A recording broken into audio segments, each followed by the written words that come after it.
वसुंधरा के आगे झुकेगी BJP, ticket वितरण में मिलेगा फ्री हैंड। आधी सीटों पर वसुंधरा की पसंद के उम्मीदवारों को मिलेगा टिकट। वसुंधरा को पता है पूरे राज्य की नब्ज। हाईकमान ने वसुंधरा को अब तक नहीं दी है बड़ी जिम्मेदारी। वसुंधरा राजे सिंधिया नाराज हैं या फिर पार्टी को उन पर भरोसा नहीं? कई सवाल इस समय राजस्थान में उठ रहे हैं।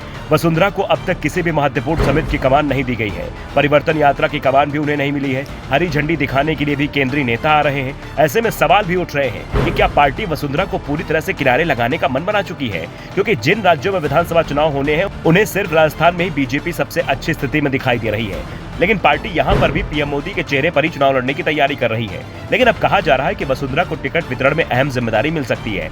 दरअसल बीजेपी की ओर से सबसे पहले हारी हुई सीटों पर उम्मीदवार तय करने की कोशिश की जा रही है।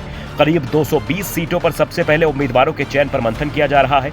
बीजेपी की पहली सूची में करीब 50 से 60 उम्मीदवारों के नाम घोषित हो सकते हैं और इनमें से आधे वसुंधरा की पसंद के होंगे।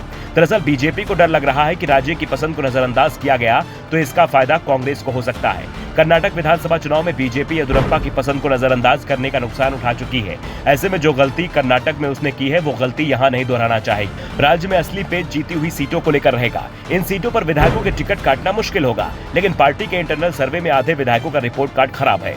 कुछ सांसदों को भी चुनाव मैदान में उतारने पर विचार किया जा रहा है। हालांकि किसी बड़े केंद्रीय नेता को चुनाव नहीं लड़ाया जाएगा, क्योंकि मंत्री को चुनाव लड़ाने के बाद सीधा मैसेज सीएम उम्मीदवारी का ही जाएगा।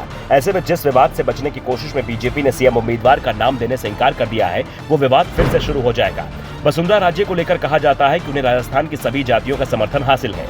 उन्हें जनता की नब्ज का भी एहसास है और सबसे बड़ी बात, वो पूरे राजस्थान में लोकप्रिय है। वसुंधरा राजे को जाट, गुर्जर, मीणा और राजपूत सभी अपना नेता मानते हैं और इन्हीं वोटों की ताकत से बीजेपी ने 2013 में राज्य की 200 सीटों में से 162 सीटों पर जीत हासिल की थी। 2018 के चुनाव में बीजेपी को हार मिली, लेकिन उस चुनाव में भी पार्टी ने कांग्रेस को कड़ी टक्कर दी थी। दूसरी ओर पिछले 5 साल में कांग्रेस की सरकार जिस तरह से चली है उसका फायदा बीजेपी को मिलना तय माना जा रहा है, क्योंकि गहलोत की सरकार एक बार तो गिरते गिरते बची थी।